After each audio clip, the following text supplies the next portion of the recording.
to Beyond the Ring, a podcast that covers all things in the stock show industry from the informative to the insane, starring Ryan Rash.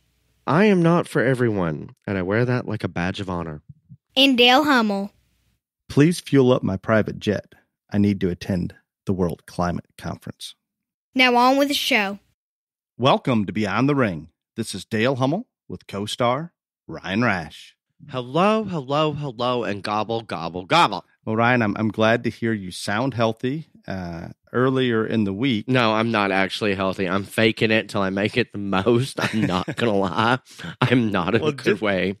Just so all know, everyone out there knows, Ryan had contacted me. He was trying to die judging a show. Let me tell y'all about Dale Hummel. And Chase is on here, and Chase can chime in whenever he wants, and we'll introduce Chase here in a minute. But see, all you people that contact me or meet me at shows and tell me how mean I am to Dale and he's a wonderful person and all this stuff, y'all are all liars because you do not know the real Dale Hummel. See, I got back, not home, I got back from Louisville on Thursday and I became violently ill. And I am not a person that gets sick, hardly ever. And there was nothing you can do about the situation, but have to judge a show on Sunday. And so Saturday night, I called Dale. I said, "You've been awfully quiet." I was like, "Well, I've practically been dead."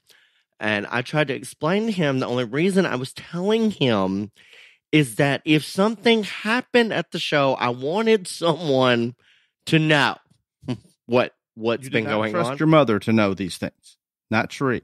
First off, I didn't even know where Sheree was. Secondly, she is way over dramatic. On a river somewhere.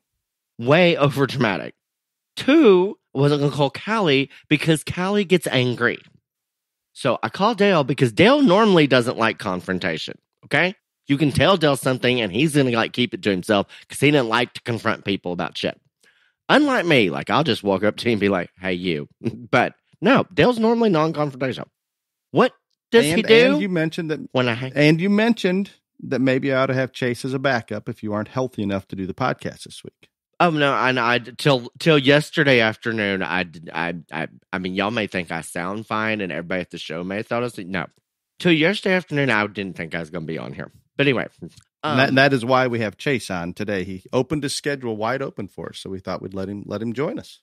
Well, thank you, Chase, since you don't have school this week. But anyway, moving on. Dale decides to call Callie, who then Callie tries to inform me that I'm going to kill myself. All this stuff. Whatever. Long story short. I go to the show, I get through the show, even though the 2 times I left the arena during the show, I threw up and coughed up a lot of blood and whatever. But, it's fine. Got through it. I have walking pneumonia, amongst other things. But yeah, we made it. We're trying to make it. But we got through the show. Well, we're happy that you're here today. And I will go on record that I've done this more than once, Ryan. And I don't know, all I can go off is what you're telling me. I don't know how deathly ill you are or where you're at, but usually when you call me, and mention that you've only done this a couple times. I think when you were nearly paralyzed once. And this time, I do explain to Ryan, he gets very angry that, Ryan, if you're that ill, you probably need to call the show and have them get a backup person. And he absolutely refuses to do this, is why I made the call to Callie. So I was in favor. I'm going to be very open that sometimes I understand you want to judge every show you commit to, and I'm absolutely get it. But there are some times that it just isn't possible. Yeah. And the 2 that I had to cancel when I was almost paralyzed last year, I still have people telling me I ruined their life. But anyway, moving on. I would not let that bother you. Moving on. So we got a lot of current events to talk about, and I hope Chase wants to chime in at some point.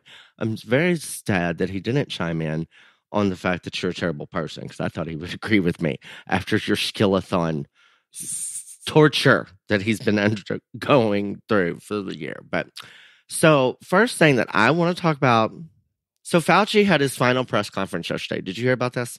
I did. I did not listen to the whole thing. I caught pieces of it, and it was ridiculous. Well, so Fauci's done, but this person who was not Fox News or whatever asked Fauci, because it's his last time we're probably going to hear from the person, what is your final conclusion on the origins of COVID? And homegirl Jean-Pierre went crazy. Your little girlfriend, cute, Like, sweet Jean-Pierre. Push Fauci out of the way, grab the microphone. We are not doing this. Da, da, da, da, da, da, da. You are selfish. This is not on the one. I am done with you. I was like, oh. You are done. I'm not calling on you. You ruined this press conference. I mean, went crazy. I've not seen that. I have not seen that she side flipped. of her. She did. No, she must have been under strict instruction. You do not address this issue ever. This topic right here is not allowed to come up. So what that tells me, because she's normally very mild-mannered, even-tempered, more happy-go-lucky than anything else. Like, for her to flip like that, there's something that's going to come out, or they don't want it to come out. That you were absolutely dead on here. There was desperation in that child's actions. I do not like her when she's sweet. I do not like her when she's quiet. I do not like her when she's at loud. all. I do not like her in any manner. Physically cute. No, she's nothing. Zero. Nothing. I'm out. She has very good makeup. Listening anyway. Now listening to Fauci, he was allowed to talk. I don't know for how long. I just caught a little bit of it. But he failed in my mind. He didn't mention all the hypocrisy in some of his statements. For example, when he told 60 Minutes the pandemic will not really be a problem. You do not really need a mask. It's just a false sense of security. Total reversal. He comes out and basically encourages all the schools to shut down. Pandemic is a pandemic of the unvaccinated. Well, how'd that work out, Ryan? How are the vaccinated people doing right now? Okay. Not any better than let's just, I'm going to be real honest. And at the start of Rona, nobody knew whatever. And so I give a little bit of leeway because nobody knew other than China what was going to happen. And again, Trump shut down the economy and he knows it was a mistake. He admits it, whatever, all this other stuff. But, and I think he did his best to hold off doing it. Right. But after the first 6 months when they started to figure out shit, I have no longer sympathy. And again, to this day, Fauci has not told these people that unless you're wearing one of those M95 or whatever masks are, you're not doing shit. No, and that's what you see most of still. There still aren't the. I mean, there are people I see with N95 masks on, but the majority of the people, and I don't see as many every day. I think I see fewer. Don't they call them resuscitator? I don't know. There's a name for that type of mask, and M95 is one of them. There's another, but they're labeled something. But those are the only ones that are doing anything to prevent anything. And 95% of the people don't have those on. No, exactly. Right. 95% of the people don't have this on. So, whatever. Again, I think that's because they're all here because Daddy James bought them all in the country. But, I mean, we've got shit, lots. Storeroom full. But anyway. Okay. But he never addressed any of his failures, and that's okay. I get this is his last gig or whatever, and maybe he doesn't see it as a complete total failure that it is. But I really didn't listen to anything that he said because, he said go out and get your latest updated COVID, whatever, and yada, yada, yada. And they're not sticking me anymore. I mean, I did it. No, I think the bulk of the population is done. I did it for my parents, but I didn't get a booster. I'm not getting a booster. I'm not getting a new COVID advertisement. I'm just not. So, and this probably goes into the thing that Dale yelled at me the most about last night that I have no control over. Is this leading into your electronic ID passports, whatever the hell you were talking about? Yes, and I don't know enough about it to speak in depth, but I think we'll hear more about it. There seems to be a push, and Biden appears to be on board, that we're going to have a world digital passport that would include, if you plan on traveling, your vaccination information for COVID and even possibly other diseases. It's just another step that it's almost out of a movie that you think, well, this can never happen or this will never come to be. But we've slipped so far the past few years in terms of our rights and our freedoms and how much is being taken over by the government of what we can and cannot do, I cannot dismiss the fact that in the near future, this digital passport may become reality. And that concerns me to a great deal. I wish I knew more about it. Hopefully in the next couple episodes, I can give an update on that. And there is another Biden issue that I would like to bring up. Imagine that. And it even involves. Oh my, shocking. And I would love Chase's input on this one, but I will introduce it. So Biden attends the world. Is Chase alive? Chase, you there? Okay, I'm still here. I'm going to bring him in on this one because he's probably more familiar with it than I am. Lovely. Biden attends the World Climate Conference. I don't know if that's the official title. Basically, the Green World Conference that we're going to go and save the world. Okay. That all the leaders flew there on jets that spit out huge amounts of emissions that killed the environment. There were over 450 plus private jets there, including John Kerry's. And guess what they had on their menu? Foie gras and some CAB, certified Angus beef. And they're there telling us we should not produce meat. We should not eat meat. We should avoid anything we can do that's going to cause a carbon footprint. And they're doing the opposite in every step they take. It's hypocrisy at its highest level. But anyway, so what came out of this, and it's shocking to me. Basically, Biden has agreed to give billions of dollars to underdeveloped countries because the United States has polluted the planet. So we're going to compensate them for our pollution problems. The ironic thing is United Nations says, okay, the developed countries need to pay the underdeveloped countries. One of our largest polluters on this planet and the world's second largest economy is China. They have to pay nothing because the United Nations declares them an undeveloped country. Chase, I'm going to let you go a little bit on this one because I cannot wrap my head around how this bullshit continues to happen, that China gets a pass for everything. Chase, it's all yours. Okay.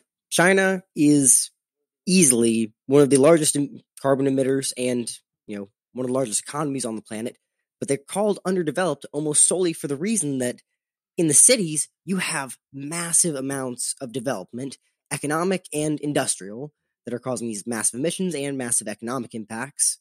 But then you go just outside these cities, you go out into the countryside, people are still living pretty underdeveloped lives. They're still farmers farming just to feed themselves, or in the terms of the bushmeat market, some are hunting to feed themselves. And assuming that you don't want to call COVID the gain of function research spawn that it very well may be, then the second best explanation is that it came from bushmeat, which is just any meat they find out in the wilderness and decide to eat. And we saw how well that might have turned out with the bats, assuming that COVID comes from them and not some lab in Wuhan. You got China, which somehow they burn half the coal America does on an annual basis. And I'm thinking, how is that possible? But it's not about the coal they burn, it's about the emissions they produce. Because however it's done, America manages to burn coal cleaner.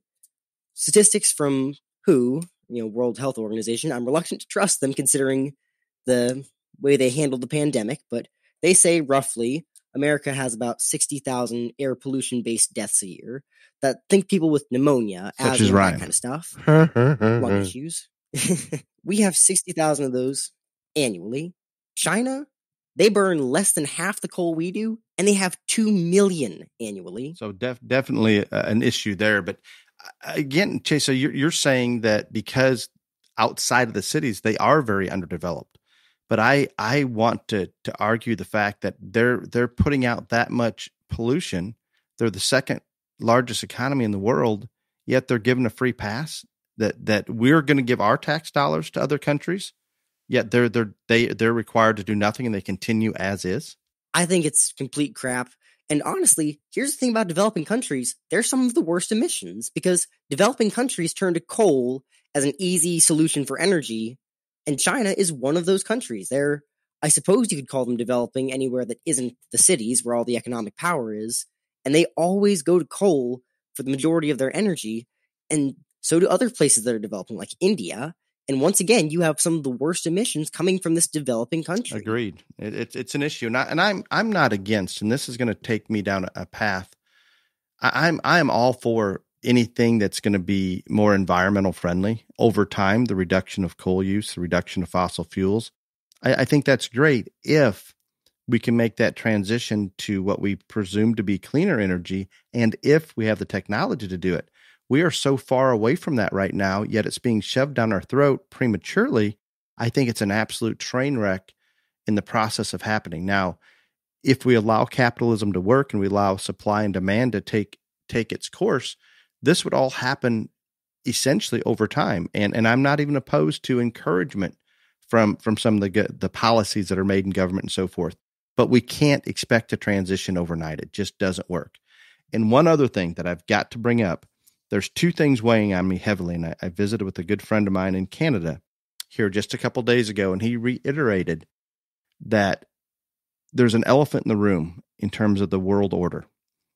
And it's very simple. China has made it very clear. They had their 50-year plan. I don't know how far along they are into it, but they intend to be the world leader. And they're absolutely doing everything possible on every level to do so. And a good part of it's directed towards the U.S., directed towards African countries that are underdeveloped, and they're making sure they become reliant on China for many things so they have access to the resources.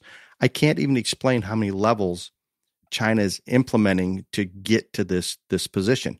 They are fairly open about it. I believe people understand that they're in the process of doing this, and yet we still rely on them for many of our essential products.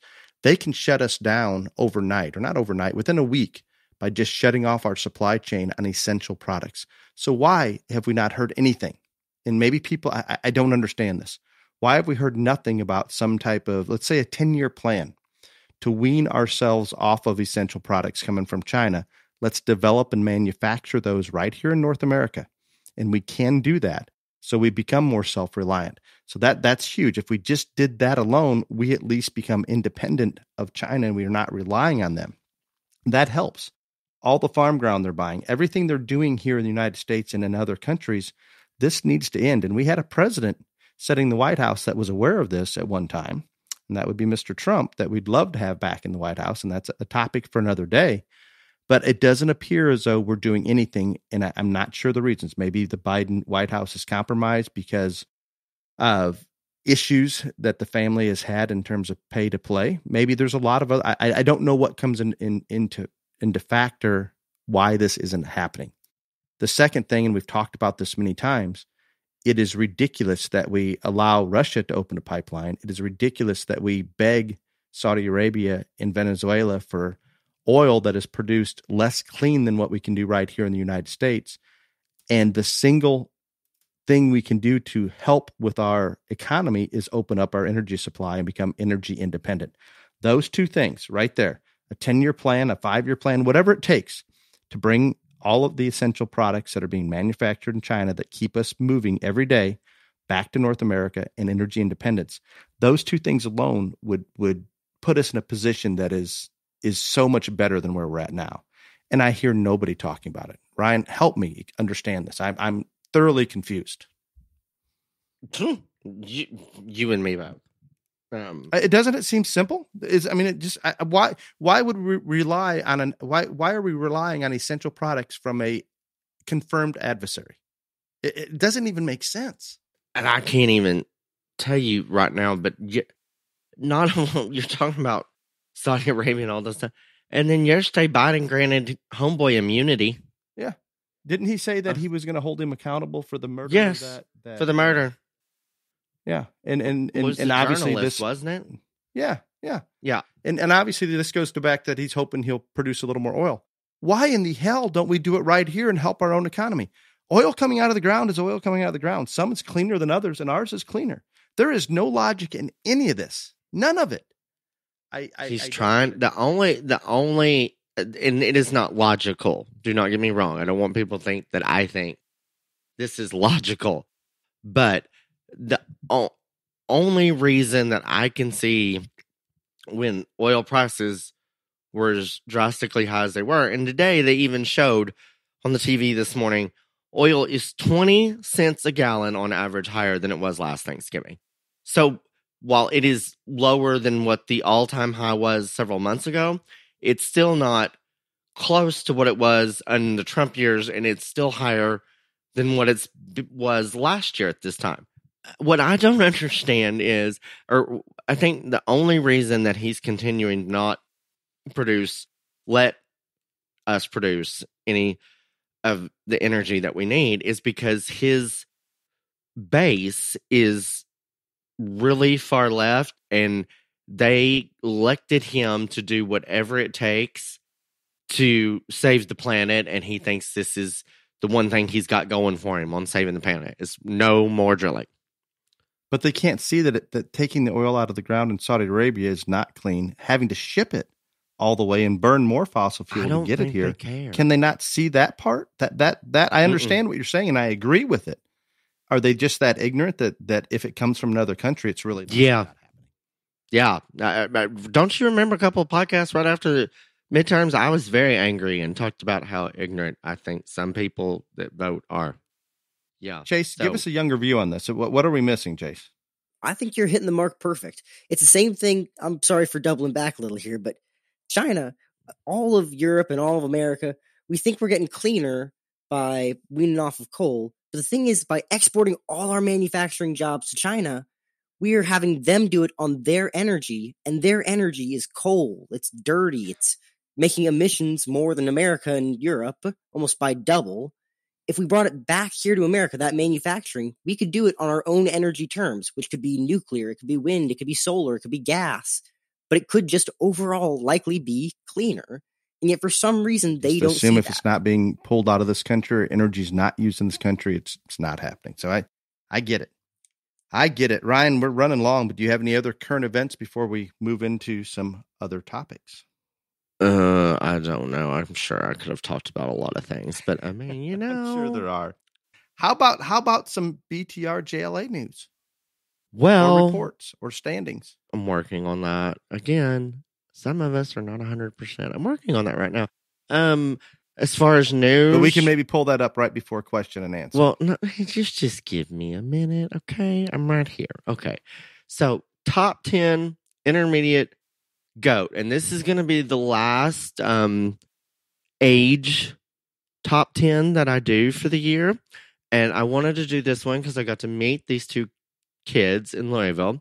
But anyway, because we've only got so many weeks left in the year, so we're going to devote the next several weeks to the top 10 overalls and the sheep, goat, lamb, cattle, and all around.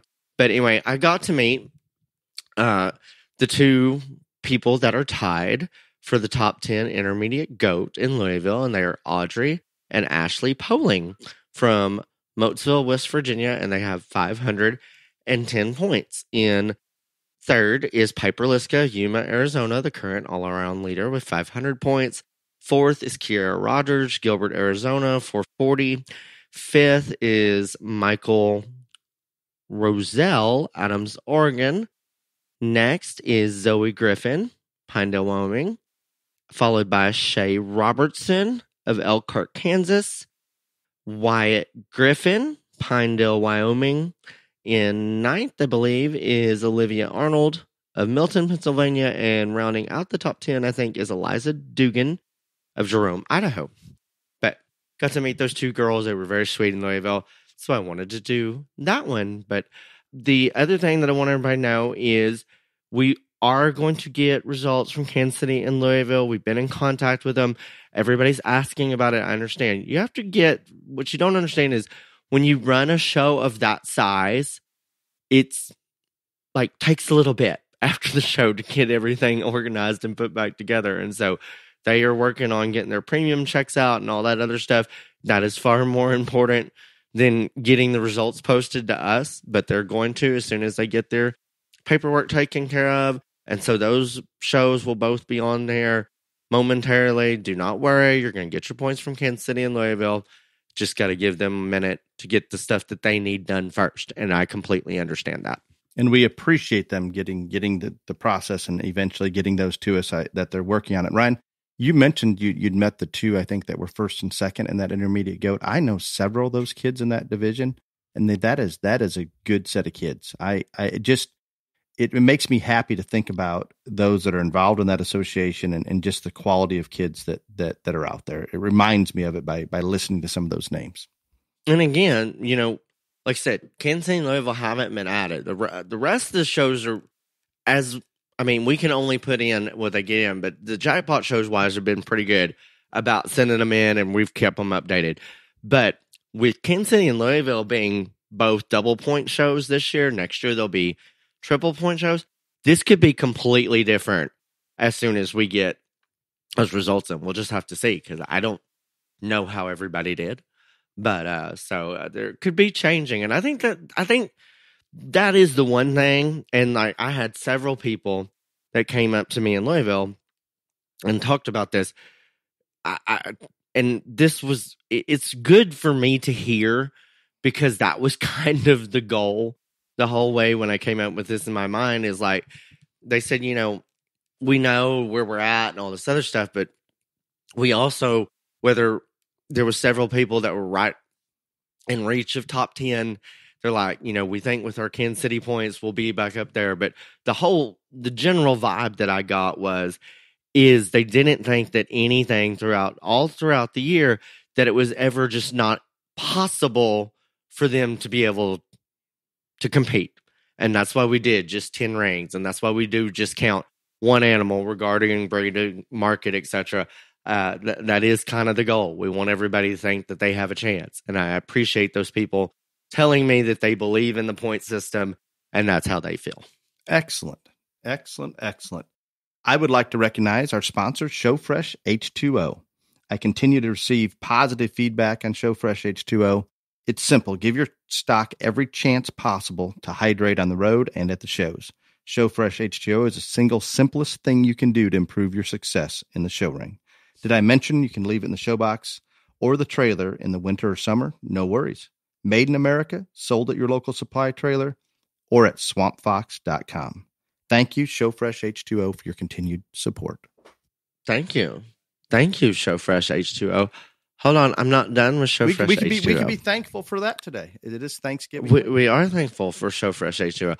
I am a little salty that they have a life-size cutout of you in their, booth everywhere, and I don't get one. But it's fine.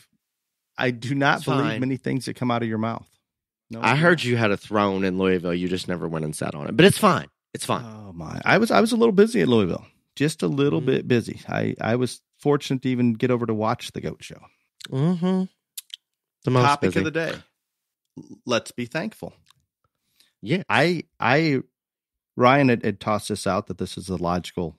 And Dale was being a Grinch. I had another topic that I had in mind that Chase and I had talked about, and I thought, oh gosh darn.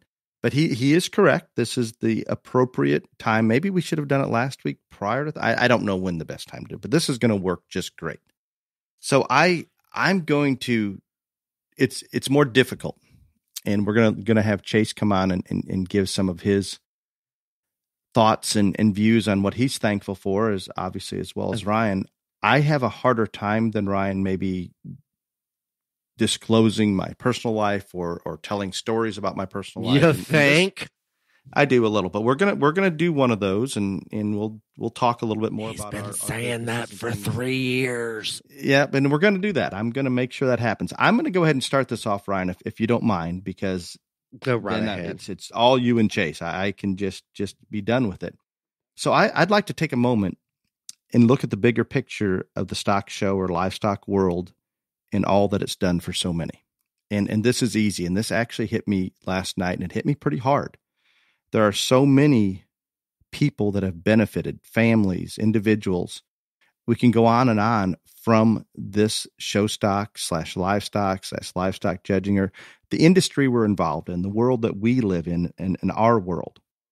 I'm going to use myself as an example here, and my career path and how I ended up where I am today because of the show stock or livestock industry.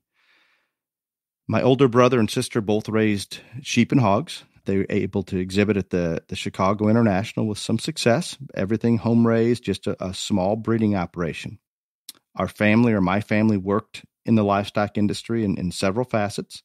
I was not exposed to the show ring on a national level until I hit high school and working for other families.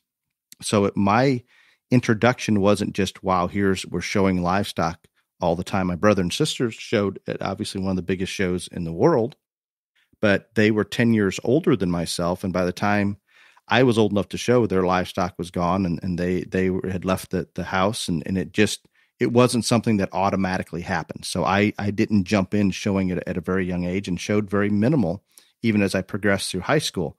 Worked for other families, and I guess my path into this industry when I was in high school was my ag teacher, Tom Poskin, brought me into the livestock judging arena. This path into the industry gave me direction in life. At that point, and I understand a lot of people when they enter high school as a freshman or even into their sophomore and junior year, they really have no idea what they want to do. But there's no question, once he pulled me aside and said, hey, I want you to participate, compete on the livestock judging team, that really resonated with me. In early success with our FFA team winning a national contest, even I became more and more committed to this is something that I want to pursue, on into the national 4-H contest. And at that point in my life, I did not think about going to college. I didn't know what I was going to do. But then it became logical that as colleges had approached me about coming there to be on the livestock judging team, the fact that scholarships were available basically allowed me to attend college. And I went to Blackhawk East on a scholarship, as well as Pell Grant and student loan, which I did pay back in full, Ryan. The complete thing was paid back. So somebody else didn't pay it back for you? No, nobody else. I paid it myself. We did not bring that up in current events either. He extended the damn loan and freezed another 6 months. But next. July of 23. Yeah, buy the votes in Georgia, the young votes, if you can. Okay, back to the story. So I'm not saying that I could not have attended college with Pell Grant and student loans, but the scholarship through livestock judging certainly made it easier for myself and my family to justify me going on to college. Once I attended Blackhawk, I went to the University of Illinois, and I was very fortunate to be on their judging team there. And my senior year, Dr. Parrott came to me and asked if I would be interested in coaching the University of Illinois livestock judging team while I attended graduate school. And that was a very logical direction for me, actually something that really I was excited to do. So I went on and pursued my master's degree while coaching the University of Illinois judging team. Once I completed my master's degree, there was an opening for a livestock judging coach and animal science professor at Joliet Junior College, where I taught and coached a total of 20 years. And I don't know if you call it retired. I was too young to retire, but I ended up leaving Joliet to come back home and help more with our family businesses. They had continued to grow while I was teaching at Joliet, and it was at a point that I needed to spend more time on that. And I very much enjoyed teaching. I very much enjoyed coaching, all of those things. But it was a great decision that I made to come back home and pursue our businesses even further here, which at that time included Hummel Livestock and our exotic cat breeding operation we call Select Exotics. With those businesses and myself coming back home, working with our family, and particularly my wife and our manager, Craig, we were able to continue to expand and do more things in those areas. And it's worked out great. But I guess if I go back and reflect on how I got to this point, it all started with my family being involved in the livestock industry, followed by a push from my ag teacher to compete in livestock judging, the scholarship opportunities in college, both at Blackhawk and then the University of Illinois, leading to that day where Dr. Parrott asked me if I'd coach the university judging team, and on into teaching and coaching at Joliet. All of that, none of that would have happened if I hadn't started in this industry. And there's so many different paths. We talk about just showing livestock, but it goes so far beyond that, because mine, no question, came directly through the livestock judging path, which opened up more and more doors for me. And it's all encompassing. This is one big industry that we've all benefited so much from. And sometimes we get wound up in the moment in what's going on right now, today, in that specific class, at a specific show, maybe didn't go the way we wanted to go, or maybe there was something that you just didn't feel was right about it. And we lose track of that great big picture of all that it's done for us. And I think it is our obligation to a certain degree to give back and to try to make this industry better. And I think the best path to do that, and Ryan and I coming on the podcast each week, I hope helps. I really, really do. That's our intention. But if we can focus more on solutions, there's always going to be changes in our industry. And we want to hold to that core on how it's benefited all of us and hopefully can benefit that many more into the future. But there are going to be problems that arise. And sometimes I get hung up and I focus on those problems, on that 2 or 3% of the industry that's maybe going a completely wrong direction, the opposite of what we want to happen. And we forget about the 97% of all the good that it has and all the good that it's giving to families and children out there to open up opportunities like I have. And it's been wonderful. And I lose track of that. So I want to be as open as I can that we need to look at the big picture.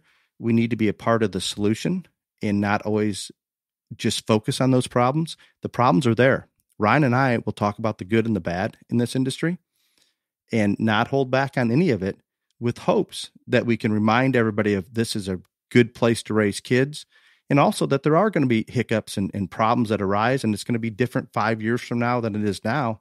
But if we discuss it, if we step up, and individual families and individuals out there in the show industry don't expect somebody else to carry that weight and fix it. If everybody steps up, the solution becomes rectifiable. We can correct those problems that when we tend to go just a little bit off direction of what we talk about each and every day and how beneficial this is. So very, very thankful for that and many, many other things.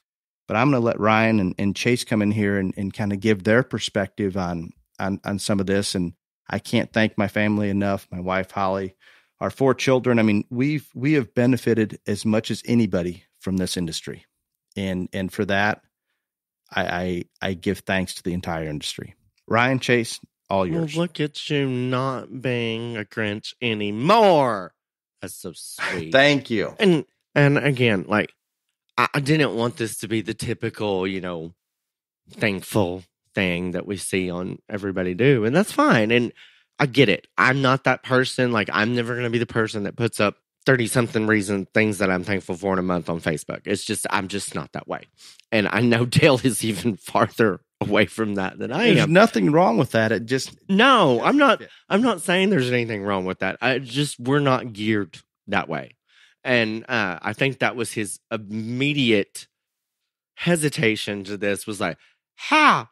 No, rejection would be a more accurate statement. Rejection. See, I was trying to be nice in the sense of holiday spirit, but you're all right. But anyway, I think the thing is, I think everybody is thankful for their family and their friends and, lots of different things. I wanted this to go, and like Dale just did, a different way in terms of things that we might be thankful for that we forget about or don't talk about because maybe it's not cool to. But I also do want to hear from a young person's perspective, which would be Chase, even though we're only like, 10 or 11 years apart in all actuality. Right. But, shut up, Dale. Chase, what does this holiday and what goes through your mind right about now? Me giving thanks right now, at least, is about the livestock industry, because for the longest time, it was just what I grew up in, and I didn't give too much thought into that. I just thought about it as, so that's how things are. But the longer I've been part of it, and especially in the last, maybe since summer, and I know you said that my dad grilled me for Skillathon, broke my brain, but I honestly think that it opened my eyes to how lucky I am to have all the opportunity I do by being raised in this livestock community and industry, and to have the opportunity to compete in the national Skillathon and even the state Skillathon before that, and to meet other kids with my interests and my passion that I've gained for this industry since I started Skillathon, especially. That's what I think I'm most thankful for. And I really hope that one day when I have a family of my own, I can raise my kids in this community, in this industry, and that they can see it for the beauty that I have. Look at Chase. Oh, he loves his daddy more than I do sometimes, but that's really cool, Chase. And again, I think, and I talked to Dale right after you won Skillathon and your team won Skillathon, and I don't even know if they had Skillathon back when I was a child, probably not, because we're actually not 10 or 11 years apart, obviously. But I didn't know anything about it and still don't know anything about it. The most that I know about Skillathon was watching your banquet on my phone at the coach show. And so anyway, but I do know just from knowing you and all the good that I saw come out of you in this contest or whatever, I do want to have a topic on it. And I want to bring you in on that topic about Skillathon. And they also have the Quiz Bowl deal. And again, these are contests that I know very little about, but I know you and Dale obviously have a lot. But I do think it's another avenue for people to be involved. And obviously, it's done so much for you that I think it's something that we need to give credence to and talk about a little bit. But I really appreciate your perspective, and especially coming from a kid that, I mean, I know you love animals, but you don't really love to show them as smart. But Yeah. to have this experience that you've had, and it's really changed your perspective on everything, that is something to be very thankful for. And I love that out of you. Thank you. Dale? I can't. I mean, I the little bit of a history I gave of myself. If it weren't for the livestock judging avenue, and obviously it's not showing livestock, but I kind of lump all of these into the same community. I have no. I know what I would have tried to have done, Ryan. Would you like me to explain my career path if I would not have gotten involved in livestock judging? I'm scared. What would it have been? And it would have been professional motocross, and I would not have succeeded. And then I have no idea what would have happened. Yeah, you almost lost your leg. I would not have succeeded. You almost lost your leg 2 weeks ago, but I mean, it's fine. At that point in my life, I had no idea what I was going to do. And that gave me direction. And with that direction, it just continued to snowball as I went from one level to the next. And it landed me in a place that I could not be more thankful for everything that we have. And the path that I did take, I would not change anything about it. And it makes me feel very good. And obviously our other three kids, in addition to Chase, are taking different paths. And not everybody in this community is going to stay in the livestock world. But even if we go outside the livestock world, we've heard so many stories and so many testimonials of how much this helped them, irregardless of what they do later in life. And I cannot emphasize enough that I have no idea where I would be if it wasn't for the fact that I gravitated towards that livestock judging. And to listen to Chase and here in the past 6 months or even year, he tells it well that he grew up in this and he just kind of thought it was normal. But as he gets a little bit older and has a broader picture of the world and how other kids are being raised and so forth, his appreciation becomes deeper and deeper each day for this. And he realizes it's just not about walking into the show ring, but it's the lifestyle. It's taking care of those animals. It's being involved in a judging contest or a quiz bowl or a skillathon and the many other, there's so many we haven't even mentioned, but it's all a part of this one big community that has been so good for so many. And the reason that I wanted Chase to be on here, not only because I thought I might be dead, and that was the original, and I'm like, you might need to get Chase and you ready because I may not be here. But after I was going to be able to be on, I wanted to keep Chase on because I wanted a kid's perspective, because I do think that I know when I was a kid and I was doing this, I think I was appreciative. I do. I knew the sacrifice that not only I was making, but everybody that helped me made, whether it was monetarily, physically, emotionally, etc. And I think I was appreciative. I know now that I was not nearly appreciative enough. And so I know a lot of kids listen to this podcast, and I wanted them to hear Chase. And I just want to remind those kids that at some point, go to your parents, go to your family, go to those who help you and say thank you for everything that they do for you, because it's important. And again, I know you don't think hearing the words thank you will mean a lot coming from you, but I promise you it does. And I'm going to take a little different perspective on this than even what Dale and Chase have. And the first thing that I want to say is I am going to say that I am very thankful to Dale, because I have never tried to claim that this idea for this podcast was mine. It's been Dale's. It was Dale's. And I'll be real honest, I thought we'd do like maybe 10 episodes and it would be over. I never knew that. I would not have bet against that. Evidently you did, because you're the one that said this will work, and I wasn't sure, and you were right. But you never know. And if it wouldn't been for Dale coming to me and asking me and saying, "Hey, let's just try this," and this is going to sound bad, and that's okay. I don't listen to podcasts. It's not because I'm against them or anything like that. The way my brain works, I'm a very visual person, so just listening to something really doesn't do much for me, and people probably won't. I'm not a big music person for that exact same reason, and so a lot of people won't understand that, but just the way my mind is. But I am very, very thankful for Dale coming up with it, and very thankful to all of you who listened to one or listened to all 100 and something, and as I said, almost 3 million downloads later.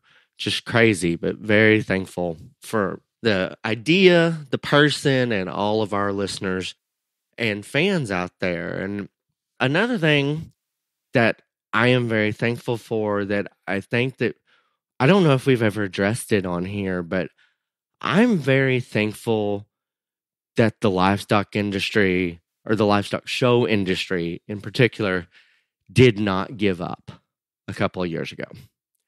Because I don't think the masses that listen to this realize how close to losing livestock shows we came through Rona.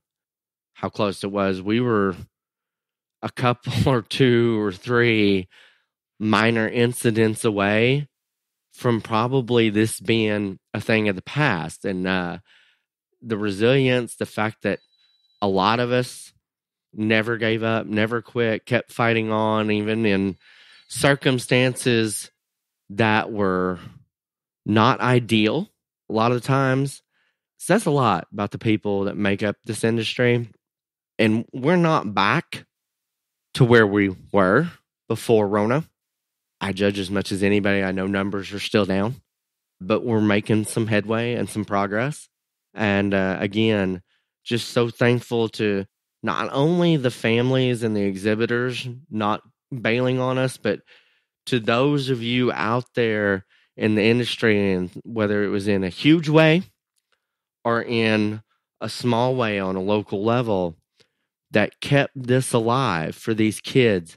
I'm very, very thankful to all of you, because I know how close this was to being a thing of the past. That is so true. And I mean, we're just coming out of it. And remember how thankful everybody was just to be at one of those shows, and how appreciative. We weren't complaining about where our pins were. None of that was happening. And I think as we get started again, sometimes, and including myself, we forget how close we were to not having this. I think that is an absolute dead on fact that sometimes we just glaze over. We forgot about it.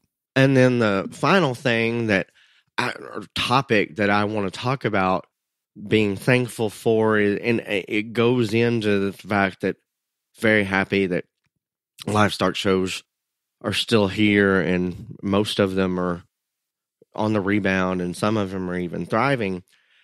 I think now more than ever, this industry is it's always been important. And again, Dale and Chase have shared their stories a little bit today. I've shared mine on here multiple times. But this industry right now, more than ever, in this crazy, mixed up, wannabe woke culture that they're telling us to live in, this is one of the few industries that still encourages individual success. And that is really, really important. I know we're not supposed to say that, or people want you to believe that you're not supposed to say that, because that seems selfish or some stupid shit like that. Individual success is important, and learning how to get it is important. And that's one of the greatest things that this industry has always taught people, but we need it now more than ever. And I'm very thankful that we are one of those industries that still thinks that gives kids the opportunity to succeed on that individual level, and also encourages them to, and gives them the things that they need to in a family environment and atmosphere. And again, family's not always blood. We all know that in this industry. And the one thing that I do want to talk about is I don't want any of y'all to fall into the trap where people are trying to make it right now, where you shouldn't be proud of your kid, or you shouldn't be proud of your accomplishments, or any of those things, because that's just bullshit. And I'm not saying that you have to be an egotistical, cocky, arrogant person, but it is okay for you to be proud of what you've accomplished. And it is fine for you to brag on your kid. That's okay. And I don't know how we got to a point where I have to say this, or this has to be talked about, because it's just mind-boggling to me. There's nothing wrong with that. There's nothing wrong in being proud of what you accomplished. Nothing wrong in being proud what your kid accomplished. You know, again, I try to remain very, very humble. And I know that I'm very lucky and very blessed to have all the things and to accomplish all the things I have. I'm proud that I never gave up on this industry, even though people have done ungodly, horrible things and said those things about me. I'm very proud I didn't give up. I'm proud I kept fighting. I'm thankful that I did that. And I think if all of us just took a minute and reflected on, because we've all had hills and battles and wars and to get to where we are, just reflected on what it took for us to get to whatever point we are in our life, I think you would be even thankful for the person that you are and the things that you have overcome. And that's important. And it matters. It really, really matters. And I want you to be proud, and I want you to be thankful of all the things that you are, and the things that you want to be, and the things, no doubt, you will become. A little bit sappy, but very true. Even a little emotional for me to listen to that, Ryan. Just a little bit. See, Grinch, this is good. Wasn't a bad topic. No, it was a very appropriate topic. With that, we do have one section left, Ryan. Oh, Jesus. Can't Chase do question and answer? Well, in all honesty, there has been a question sitting in our box for Chase that I did pull up this time since he's with us. Go, Chase, go. No, there are others that you're going to start with. The first one comes from Danny. I love the podcast, and I have a question. I've learned so much from listening to the podcast that I want to learn more to better myself. I struggle to find other resources that can help me with feeding and management of my show projects, which consist of market goats and an occasional lamb. Ryan, all you. So he's looking for other information on feeding show goats and lambs? And it's the same thing. We hear this a lot, that there's a starvation for education and information. Where do you recommend they go to get that? I'm going to be honest with you. And again, this is what I've said a lot. I don't know if there's a website or, a pamphlet or any of those things, those type of materials out there that's going to fill the void that not only this person, but several other people need. I say again, every show you go to is an opportunity to learn. And the only way that you do that is go ask the people that are winning. Hey, this is where I'm at. What do you suggest? I promise you, 95% of those people, if you do it at an appropriate time, not when they're kids standing in the middle of the ring in battle zone, but at some point where there's downtime for everybody, if you go up and engage them and say, hey, I'm looking for a little help here, we're new, whatever it is, 95% of the people are going to be honest, and they're going to help you out and give you the information that's worked for them. Now, I'm not going to tell you that they're going to give you everything, but they're going to give you a lot. And I think that information and that knowledge set from the people that are actually out there in the trenches doing it day by day is way better than some website or 4-H or FFA pamphlet that's been put together will ever be. I agree complete with that. I wish there was a website. I wish there was a pamphlet that could instruct you on this. And there's things that are basic that they can cover, but it's a little bit of an art, and it's ever evolving, and it's difficult. It's more than a little bit of an art. It's more than a little bit of an art. Very much so. And so reach out to those people. Reach out to your breeder if they're comfortable with that. Reach out to anybody that you feel is breeder, knowledgeable broker.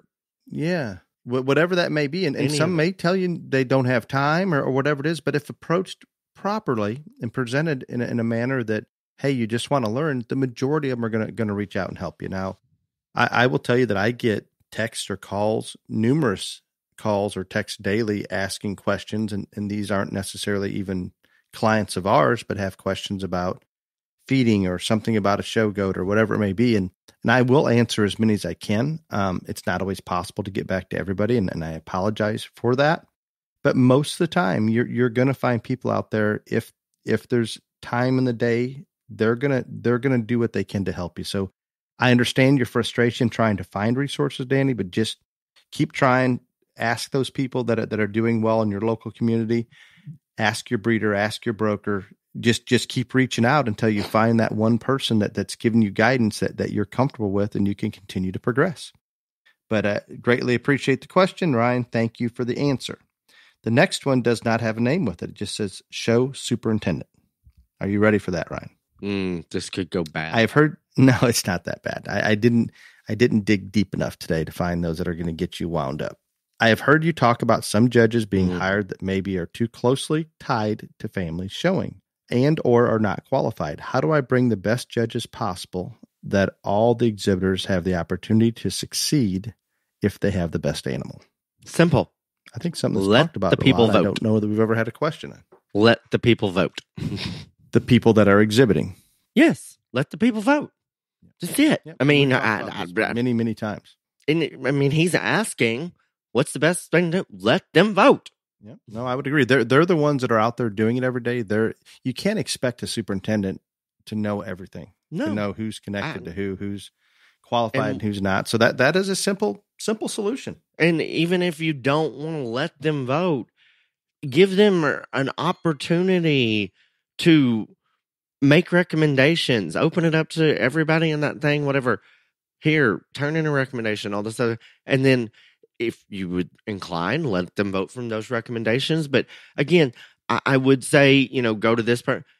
You've got to make it transparent. You've got to make it fair to everyone. And you can't go to a handful of people and say, hey, who do you think it should be? There's no website. There's no nothing. There's nothing like that that's going to be able to guide you really well in this process. And that's another topic for another time that I'm working on Dale about.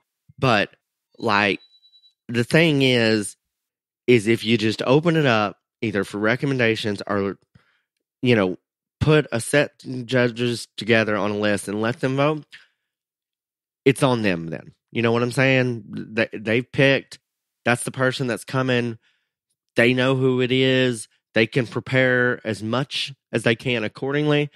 It's just the easiest and simplest way to be fair and to give your exhibitors not only the best chance at success because they had a voice in who the judge was, they know who the judge is in advance, but also to have a happy show experience. Absolutely. It seems very simple, Ryan. You're trying to accommodate the show families and the exhibitors, and the best way to do that is engage them in the whole thing. And one thing you just mentioned there we haven't talked about for a while, and we preached about it many, many times. There is no reason for any superintendent or show manager, once they've hired a judge and they've agreed to come judge the show, to not release that. You're playing mind games with yourself if you think, okay, if we release it, it's going to get political. The people that are going to be political will already know. It is the most ignorant thing I can think of, and a disservice to your exhibitors by not releasing it. Absolutely. Riley submits the next question. Chase, this question is all yours. The question comes into us. This question is for Chase. Knowing when Chase will be back on, of course, so I don't know when this was. When will the first episode of Beyond the Realm drop? Good question, Chase. We've discussed this. Well, it's a bit of a interesting question, especially now of all times, because now that Skillathon's over and I have my Sundays freed up again, I'm thinking that's probably going to be right around the bend. I'm going to try and get some recordings in, try and get my father and Ryan on as guests. I would hope to have them on for a little more, but my father says I should try to branch out and find more guests. I'll try to make an effort for that, but I would say pretty soon now that I've got Sundays free. And Chase, what should we expect for topics in something like this? I'll try to keep at the start close to the current events that they're touching on or animal science at large. But if it comes down to it, I'll take sometimes listener submissions. I could take suggestions from Ryan and my father if they're wanting a current event covered in detail. I could take sometimes just anything that seems interesting at the moment. Could be black holes one week and then the domestication of goats the next week. Okay. Well, we will try to proceed with that. It is Thanksgiving week. We're recording just here before Thanksgiving. I know this won't drop until afterwards, but I hope everyone is enjoying their Thanksgiving holiday. And as we progress into Christmas and New Year, please be safe. Until next week. Have a happy Thanksgiving, and I hope to hear you on Beyond the Realm. Y'all come back now you hear, y'all eat a bunch of turkey for me because I'll be in a hotel.